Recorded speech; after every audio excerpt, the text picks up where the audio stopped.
bring that pillow back underneath your head a little bit better, because now we're gonna do rotation. And like I mentioned before, rotation is we're gonna do at an abducted position. And actually, I'm gonna grab a little towel to help me. Want to? I've done it kind of both ways. So depending on how you position your patient, like right now, RJ's arm is pretty far on the table. So one thing I can do to help support it is I can bring it out to the side and rest it on top of a towel. That's one thing I can do. Another thing I can do, which I commonly do in the clinic because I'm too lazy to go grab a towel, is I'll lower the height of the table down just a little bit closer to my thigh, and I'll say, RJ, go ahead and scoot over towards me on the table as far as you feel comfortable. There we go, perfect. And then I'll just rest his arm on my thigh, and then from here I can do all kinds of things. I can move it, move it again, all kinds of fun stuff.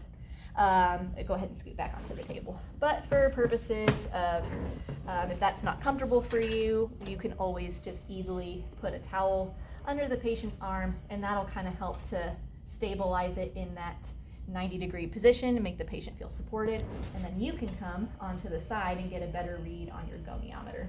So again, imagine for rotation that there's that vertical axis of rotation going right through the olecranon. So that's what we're going to use there. And then we're going to follow the styloid process for our moving arm.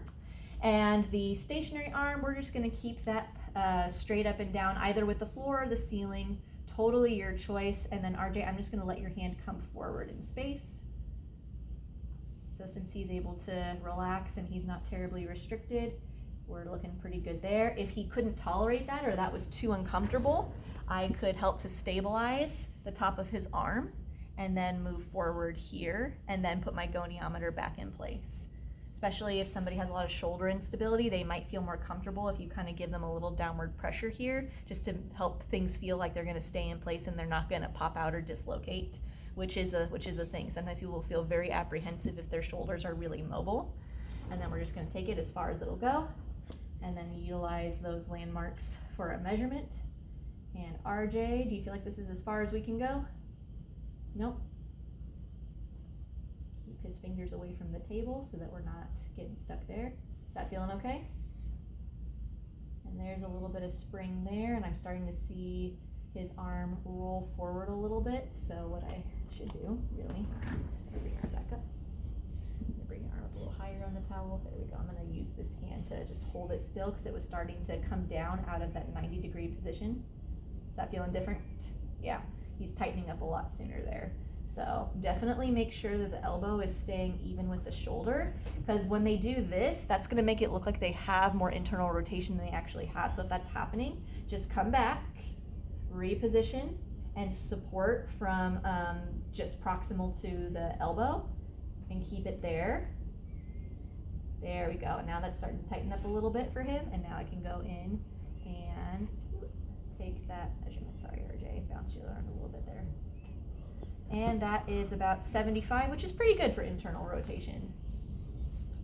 External rotation, we do the exact same thing depending on how much support he needs.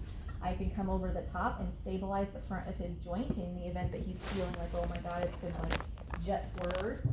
If he's feeling all right, then I can just use 2 hands down low. Again, making sure that his arm doesn't move up and down in that plane. His elbow stays nice in line with his shoulder. You feeling okay with that?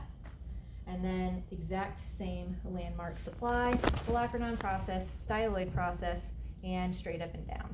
And that is 90 degrees. So his rotation's pretty good. He does not have a problem getting good rotation through his shoulder. So now I'm still thinking, all right, not as much as a restriction problem, more so probably a weakness problem for why he can't get his arm all the way up. Does that make sense?